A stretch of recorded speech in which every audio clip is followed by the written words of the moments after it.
नागपूरच्या कार अपघातामध्ये खासदार संजय राऊतांनी आता नवा बॉम्ब टाकलाय, कारण गाडीमध्ये लाहोरी बारचं बिल मिळालं असा दावा राऊतांनी केलाय। लाहोरी बारच्या बिलामध्ये बीफ कटलेटचाही समावेश असल्याचं महत्त्वाचं वक्तव्य आणि एक मोठा दावा खासदार संजय राऊतांनी केलाय। बीफ कटलेट कुणी खाल्लं, राऊतांनी हा सवाल उपस्थित केलाय।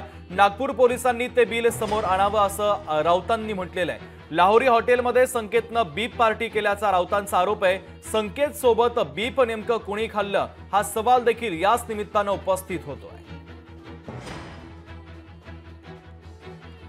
त्या गाडीमध्ये लाहोरी बारचं जे बिल मिळालेलं आहे, ज्या बार मधून हे लोक बाहेर पडले, त्याच्यामध्ये जे खाण्याचं आणि पिण्याचं बिल आहे ते बिल लोकांसमोर आणलं पाहिजे।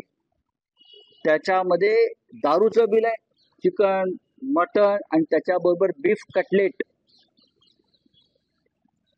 कटलेटचंही बिल त्याच्यामध्ये आहे, गोमांस।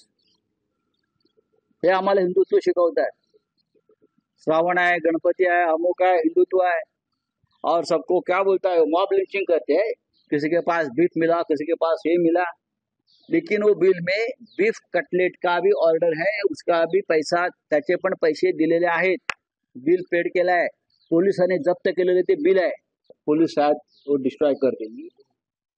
पुलिस को बोलिए, जो कमिश्नर है ना नागपुर के, या रश्मि शुक्ला, जो आरएसएस की लेडी वहां बिठाई है, उनको बोलिए हिम्मत है, आप सचमुच कानून के रखवाले हो तो वो बिल जनता के सामने लेके।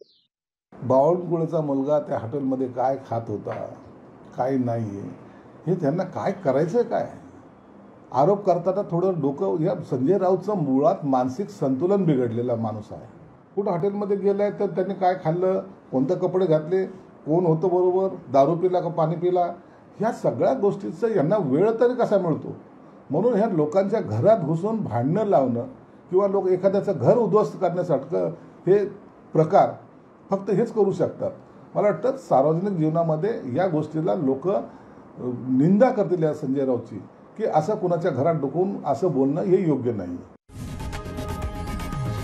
लोकशाही मराठी ऐका, पहा, जागरूक रहा।